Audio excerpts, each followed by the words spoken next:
we're gonna do a bit of a garden tour as my dog goes around looking for bees to eat.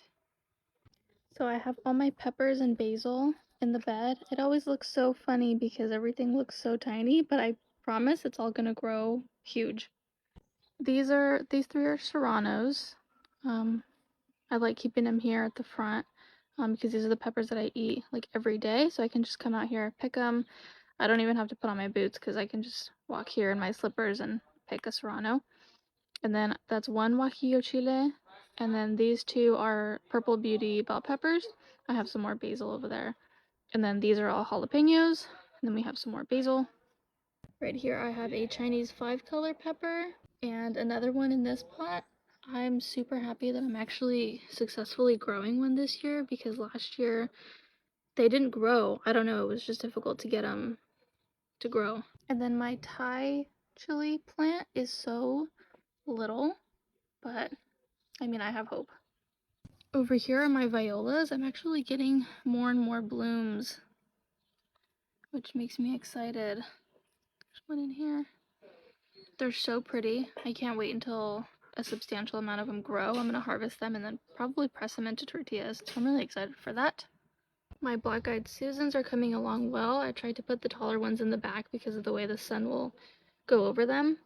I don't want the taller ones to shade out the smaller ones. We're actually, it looks like, getting a bloom, maybe? And then in this bed, I have a few dahlias coming up. And then I have a little row of cosmos, which are developing. And then these are my Dollar Tree zinnias. This one is developing a bloom. This one had one too, but I cut it per some comments recommendation, which it kind of looks bushier already actually. So I might chop this one too. It's just hard because I want to see a flower already. This one was like completely dead. I brought it back to life. I doubt it's gonna make it long, being that short all the way in the back. But oh, we have another little bloom coming in. My zucchini, this is gonna grow very fast, very quickly. So I already put a stake to stake it up because last year I didn't, and it just kind of sprawled all out of the bed, which I didn't like. So I'm gonna try and stake it upwards this year. I know there's grass clippings everywhere, so it's hard to tell. But like that right there, I'm confident that's a baby's breath. That looks like yeah, another one right here. And then up here I have an extra jalapeno plant because the ones that I got from the nursery yesterday, they came in a 4-cell and I only needed 3 for the bed. So it's in this pot for now until I buy more soil to fill up a larger pot for it. And then over here we have my chamomile, which is developing more leaves, finally. And then in this middle row here I have Wahio, my hollyhocks. There's a nasty red spider on that. I'm not even sure if I still want to grow these if I'm not going to get flowers this year. I don't know if that's worth it for me. I might take them out and put like a tomato or my jalapeno in there, maybe. Something that I know I'll like reap a harvest from. And then in here I took out my one Roma and one Marglobe from the buckets back there. Because they're determinate, so I know they'll grow fine like in a tomato cage, whereas an indeterminate will not. An indeterminate will grow much taller than this tomato cage can support. So I put those two in here so I can make room in my buckets for two new tomato plants I got yesterday at the nursery. And then I put some rudbeckias around them because this is what this pot was. It was holding the rudbeckias. So I don't know if that's okay, but I don't want to say goodbye to them, so that's why they look rough, because I just put them there. See, these are the tomatoes I got yesterday. I ended up going with the Sweet Million,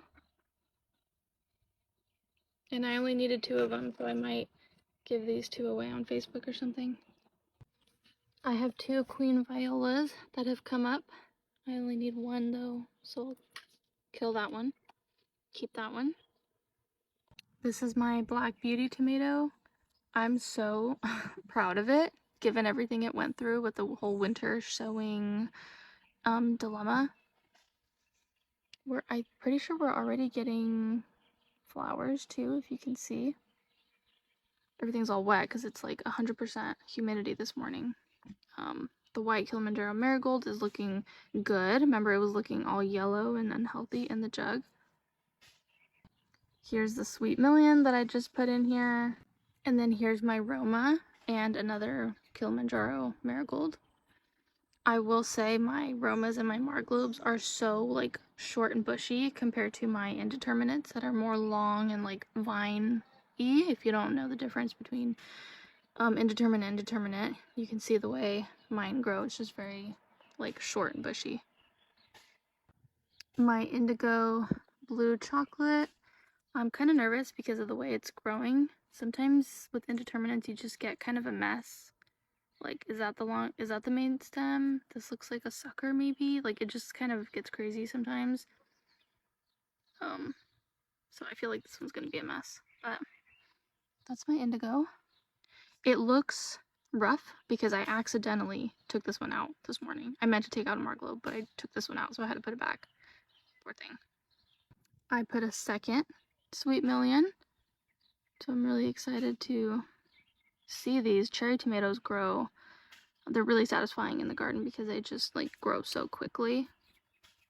My Marglobe just growing so fast. We do have some flowers forming already. And then another white marigold. This is my black grim. We have a big flower already. So, and then another white marigold. And then my Goldie Honey Bear sunflower has formed a second set of leaves. So exciting. And that's how everything in my garden is doing. I love when the grass is freshly cut. It's a gloomy day. Everything looks freshly watered from the rain. And there's no mosquitoes out right now. So this is my favorite time of the year. Even though everything is all foliage and no flowers or produce yet, it's just more enjoyable to be out here.